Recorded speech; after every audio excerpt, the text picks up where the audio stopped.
beautiful people. Happy July 17th, Reading Day. I just got up a little while ago.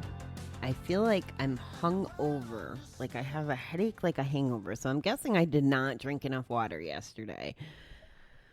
My bad. I will try to fix that for today. But this morning's a little rough. I didn't even get to go for a walk. But it's all good. I'm going to go back to the conference today and hopefully learn new things. I'll be honest that I don't know if it's because I'm in one of Tony's classes already or I've had so much like exposure to his thinking throughout. I felt like a lot of what he covered yesterday I'd heard before, or that maybe I'm just in a different position in life. Like I could see the value. I can't wait to see what's going to happen the next couple days. I'm definitely open-minded, and I think he's not doing the talking today, if I heard right, at 11 o'clock last night. So we'll see what other information gets put out there. But as I reflect back on yesterday, and we do breakout rooms in these events, just like in my classes, and it's a great opportunity to meet new people. What I learned yesterday, though, about myself, and this is nothing but more than just about me, is I don't want to say I knew. Like yesterday's big focus was on this breakthrough and changing our thinking and aligning like our future values with, maybe we focused on other things in the past, but what do we want to focus on? He called it human needs, or I think it was basic human needs. And I'm already very clear about what the rest of my life needs to look like as far as these needs go. It's way different than it used to be 3 or 4 years ago. It's even more different, I would say, the last year. So I feel like I've already had my breakthrough last year. And that's, again, coming from a place of gratitude, not like closed-minded, I have nothing to learn. That's not what I mean at all. I just feel like my path is so clear. Like I feel, I'm going to get a little crazy here because I don't generally talk this way, but I don't think that no Kiddin was completely my idea. I don't think the evolution of it, like when I first dreamt it, it came from a selfish place in that Orlando pool of I wanted to go somewhere where there's no kids and have fun. But it continues to evolve and get more and more incorporated into my recovery and into how I'm going to help the world and help the recovery community and help change things and advocate for gambling not being referred to as the hidden illness anymore. Like the clarity has come so much the last year and a half that I feel like I should be like in Tony Robbins' honors class instead of basic 101. I don't know if that makes any sense, but again, coming from a place of gratitude, and hopefully I could just learn other things that I don't know about myself for the remainder of the next few days. It's exciting either way. And I love breakout rooms. They're my favorite part of my weekly trainings, just getting to meet people from all over the world. There was someone I was on yesterday with she was in Uruguay, and she had her whole family in the room. It was really cute. There was someone else I met that lives in North Carolina, but she's originally from Egypt. I love how, we can bitch about Corona and being stuck and not really being able to travel. And, because like when I went to Asia, I made friends with Rat and I made friends with Meow and the little lady in the Cambodian store. I don't remember her name, but like we're friends on Facebook. And it's beautiful to have that face-to-face interaction, but I would never meet the amount of people with the such diversity as I am in these classes. So much gratitude for that. Just different walks of life. Actually, I met a lady last week, Monday, I guess. Wow, the days are running together. I met this lady and I felt like, and this is not the way to feel, by the way. It's not a good way to process information, and it was just old habits trying to sneak in, but I felt like I had no business saying that I've had struggles in life after listening to this lady. She survived a communist country. She was almost murdered, and she talked the guy out of killing her through the word of God. I mean, that was her tool, and now he's changed and is living a very God-filled life and sharing the message. But the struggles that some of these people have gone through, like, and I feel like through no choice of their own. Like, I feel like gambling, I kind of had a choice in, as opposed to living in a country that treats their citizens that way and that you could almost be murdered. You know, like, there's a big freaking difference. But I'm glad that I have the opportunity to not be so ignorant about such things.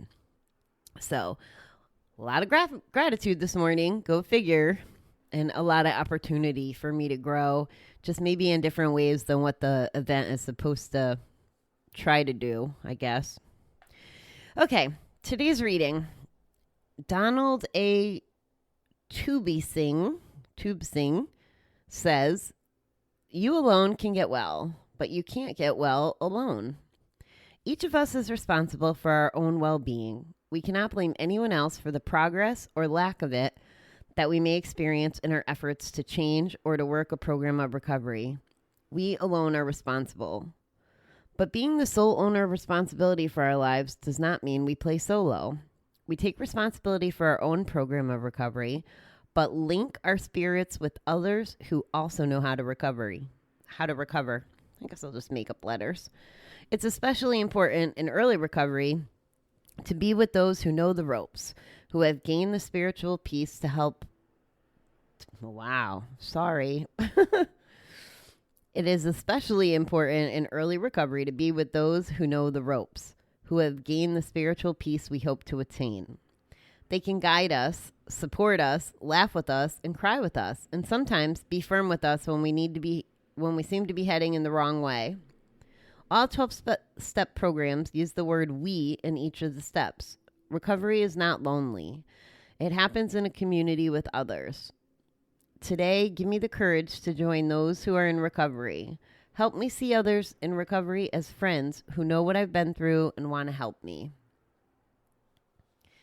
Community is, as I was just saying, community in the class, but community as humans is important enough, but community in recovery, I often refer to the little subgroups that I'm in, like this online learning community, my Zumba community, and at group, we kind of joke and say we're in cults, you know, because I think if we were to look up the definition of cult, even though it has a derogatory reputation, it's like all people believing in the same things, and they have their own language, and, you know, there's that kind of stuff. And I think recovery needs to be a cult on some level, whether you're following the rules of 12 steps or not. But being around like-minded people, especially those that have experience or have been there before, if we're open-minded enough to listen and learn from them, wow, what a saver. I mean, here I am, I'm paying money for these classes of people who have already done their journeys in you know, business things or coaching things. You know, I'm paying for somebody else's knowledge. And in recovery, we get that knowledge for free. You know, if we're connected and if we ask. And I wouldn't say this without also mentioning we have to be open to listening. It doesn't work, if we're just there and we're judging or we're not listening and appreciating what we hear. That might impact our journey. And also the firm part, I believe we all need a little bit of the firm part. In fact, it's part of my style. That may or may not work for everybody that I provide feedback to, but I'm honest. I call bullshit when I see it. Now, if someone's not in a place to move forward or to deal with the bullshit, I can't really do anything about that. And I run the risk of people getting upset with me. But I speak what I feel or what I think is best. And that's where everybody in their boundaries and their perception, can take it or leave it. What just popped in my head as I was talking about this was Chuck, when he was getting ready to go away to treatment, or no, I can't remember if it was before he went. Anyway, he was still gambling. So it had to be before he went to treatment because I don't think he's gambled since he got out. And he was talking with his attitude showing. Like I could totally see it. It wasn't genuine interest in recovery. That wasn't his mindset. That wasn't what was showing up in group. And we talked after class and or group. And I said, Chuck, are you ready to quit gambling? Do you want to quit gambling? He's, no, Bobby, I don't think I do. And he was very honest with me, which I totally appreciated. I said, then don't. Go finish gambling, but don't come in here and act don't try to do it for all of us. If you want to go gamble. That's fine. But if you want to quit, we're here for you. But I kind of called bullshit on him because I didn't think it was, when we're in group, obviously we take turns talking and working on stuff. But if you're there just for show, you're wasting the group's time. Maybe things will sink in, but if you really know you're not even going to give it effort.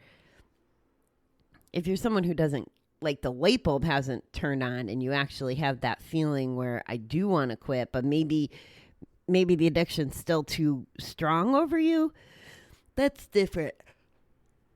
What I'm saying court appointed meetings, for example. How many of those people really would have went to a meeting if they didn't have to have that piece of paper signed, and hopefully it clicks for some people. But if I was to guess, I would imagine that the numbers are pretty low in success rate from forcing people to go to meetings in that environment.